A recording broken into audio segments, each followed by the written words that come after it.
আসসালামু আলাইকুম, সবাই কেমন আছেন? আশা করছি ভালো আছেন। ফুড অ্যান্ড ট্রাভেল ব্লগের আরেকটি নতুন ভিডিও দেখার জন্য আপনাদের সবাইকে আমন্ত্রণ জানাচ্ছি। আজ একদম সকাল থেকে বৃষ্টি শুরু হয়ে গেল। বৃষ্টির থামার আর নামই নিচ্ছে না।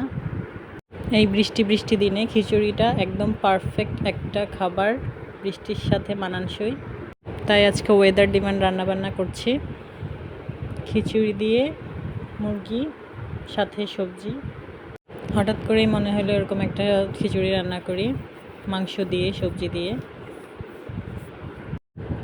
মুরগির মাংস দিয়ে খিচুড়ি অথবা গরুর মাংস দিয়ে খিচুড়ি, এই খিচুড়িটা আমার অনেক ফেভারিট। আমার কাছে অনেক ভালো লাগে এই খিচুড়িটা খেতে। আপনারাও কি আমার মতো এরকম খেতে পছন্দ করেন? কে কে এই বৃষ্টির দিনে আজ আমার মতো খিচুড়ি রান্না করছেন অবশ্যই জানাবেন কমেন্ট করে। এই যে এখানে আমার রান্না শেষ, এখন আমার খাওয়ার পালা। Thanks for watching.